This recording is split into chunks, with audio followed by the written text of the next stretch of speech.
ঐক্যমত্যর বিষয়গুলো নিয়ে কিন্তু এখন দ্বন্দ্ব নাই। এমন কোনো দাবি কি করা হচ্ছে যেটি 4 মাসে পূরণ করা যাবে না? একটি অনির্বাচিত সরকার একটা পুরো নির্বাচন ব্যবস্থাটাকেই পরিবর্তন করার মতো ম্যান্ডেট এই বর্তমান অন্তর্জাতিক আছে কিনা, এই মুহূর্তে এসে হঠাৎ করে কেন তারা পিয়ার পদ্ধতিকে সামনে হলো, যেটা ঐক্যমত্য কমিশনের কোনো এতে ছিল না।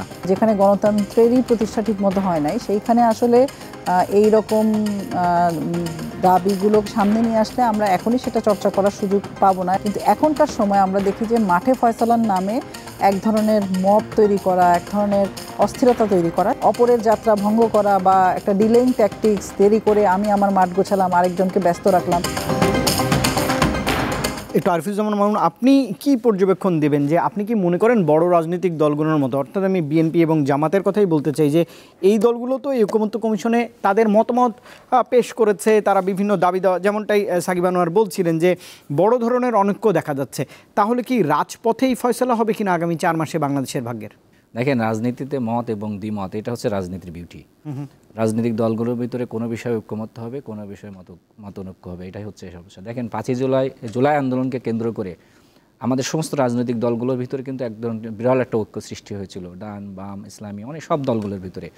এখন আমরা এসে দেখছি যে অনেকগুলো ইস্যুতে সেই রাজনৈতিক দলগুলোর ভিতরে এক ধরনের বিভেদ বা মতৈক্য দেখা যাচ্ছে। না, একটু যুক্ত করি যে এমন কোনো দাবি কি করা হচ্ছে যেটি 4 মাসে পূরণ করা যাবে না, অর্থাৎ যে ডেডলাইন রয়েছে নির্বাচনের সেটিকে বাধাগ্রস্ত করবার চেষ্টাও রয়েছে? ঐক্যমত্য কমিশনের যে বিষয়গুলোতে ঐক্যমত্য হয়েছে, যে বিষয়গুলোতে, সেই বিষয়গুলোও যদি আপনি বাস্তবায়ন করতে যান, তাও একটা দীর্ঘ সময়ের প্রয়োজন। আমার কারণ হচ্ছে, আমি আপনাকে বলি, কারণ এখানে অনেকগুলো বিষয়ে ঐক্যমত্য হয়েছে, অনেকগুলো রাজনৈতিক দল নোট অফ ডিসেন্ট দিয়েছে, সবগুলো মিলে দেখেন ঐক্যমত্যর বিষয়গুলো নিয়ে কিন্তু এখন দ্বন্দ্ব নাই। দ্বন্দ্বটা হচ্ছে এই যেগুলোতে হবে সেটার জুলাই সনদ বাস্তবায়ন প্রক্রিয়া নিয়ে। কারণ হচ্ছে কিছু কিছু রাজনৈতিক দল এটার আইনে ভিত্তি দিতে চাচ্ছে, কিছু কিছু সাংবিধানিক এতে অন্তর্ভুক্ত করতে চাচ্ছে, কিন্তু অন্যতম একটু বৃহৎ দল বিএনপির পক্ষ থেকে বলা হচ্ছে যে যদি সাংবিধানিক এটা অন্তর্ভুক্ত করা হয়, পরবর্তীতে যখন রাজনৈতিক দল ক্ষমতায় আসবে তখন এটি সুপ্রিম কোর্টে বা আইন বিভাগে এটা চ্যালেঞ্জের মুখে পড়তে পারে। তো বিএনপি চাই এটা একটা সব রাজনৈতিক দলগুলোর মধ্যে একটা অঙ্গীকারনামা থাকবে, যে জুলাই সনদ বাস্তবায়ন করবে, একটা অঙ্গীকারের মতো থাকবে। এরপরে একটা ধাপে ধাপে এই জুলাই সনদটা বাস্তবায়ন করবে, যে অগ্রাধিকার ভিত্তিতে এই নির্বাচনের আগ পর্যন্ত এই সরকার কতগুলো বাস্তবায়ন করতে পারে যেগুলোতে ঐক্যমত্য হবে, তারপরে সরকার রাজনৈতিক যে সরকার ক্ষমতায় আসবে, যে কেউ আসতে পারে, তারা কি কি বিষয়ে বাস্তবায়ন করতে পারে, কোন সময়টুকু কতটুকু করতে পারে, এটা একটা অঙ্গীকারনামার ভিতরে তো চাই। বিএনপি থেকে এমন প্রস্তাব দিয়েছে সর্বশেষ যে যদি ঐক্যমত্য না হয় তাহলে বাস্তবায়ন প্রক্রিয়া কী হবে, এটা আমরা সুপ্রিম কোর্টের কাছে আমরা মতামত নিতে পারি, সর্বশেষ বিএনপির পক্ষ থেকে যেটা বলা হয়েছে। তো এই বিষয়গুলো হচ্ছে, দেখেন ওই যে ভাই যেটা বললেন যে ঐক্যমত্য কমিশনের আলোচনার বিষয়বস্তুর বাইরেও কিছু কিছু রাজনৈতিক দল এমন কিছু ইস্যু নিয়ে এসেছে যেটা কিন্তু আলোচ্য সূচিতে ছিল না, যেমন পিয়ার পদ্ধতি কিন্তু ঐক্যমত্য কমিশন মূল আলোচনার বিষয়বস্তুর মধ্যে তাদের ছিল না। এখন তো জামাতের পক্ষ থেকে 2 কক্ষে, অর্থাৎ উচ্চকক্ষ নিম্নকক্ষ 2 কক্ষেই পিয়ার চাওয়া হচ্ছে।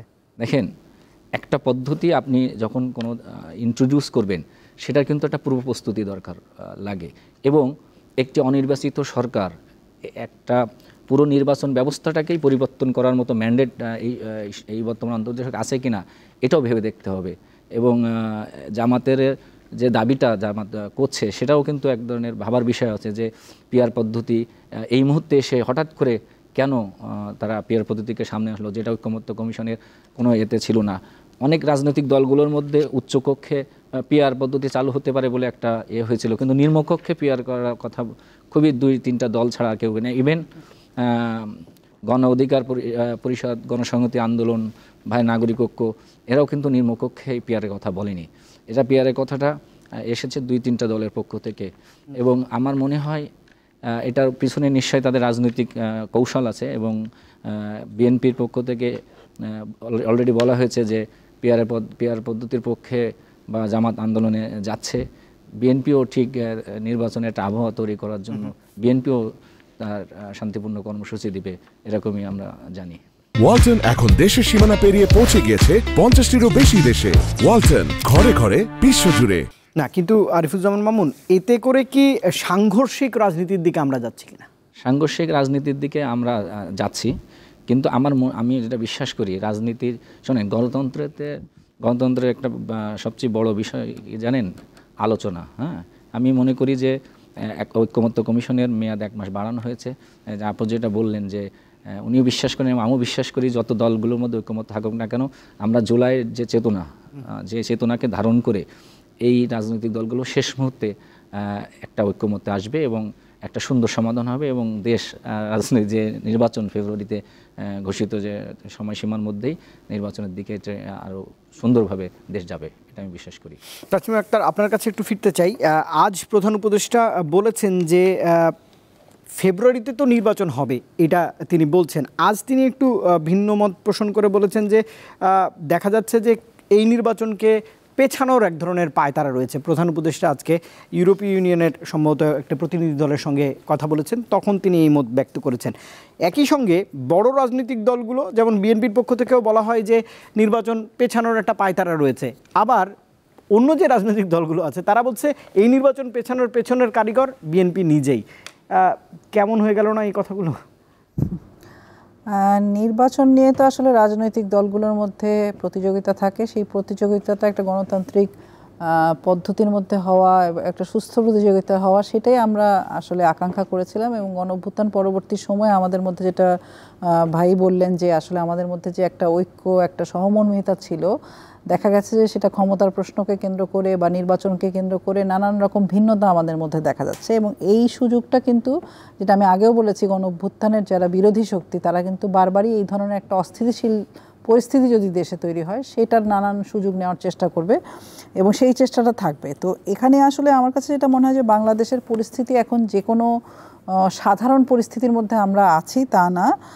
ফলে নির্বাচন পেছানোর চেষ্টাটা অনেক সময় আমার কাছে মনে হয়েছে যারা আসলে এই গণঅভ্যুত্থানের পক্ষের শক্তি হিসাবে যাদেরকে আমরা চিনি, তাদের কেউ নির্বাচন পেছানোর কথা বলেছেন, হয়তো তাদের নিজেদের মাঠ প্রস্তুত করা বা নির্বাচনের কৌশল হিসাবে। কিন্তু দিন শেষে সেটা আসলে আমাদের দেশের জন্য খুব ভালো কিছু বয়ে আনবে না, সেটা আমরা ইতিমধ্যেই নানান পরিস্থিতির মধ্যে দিয়ে আমার মনে হয় আমরা দেখতে পাচ্ছি।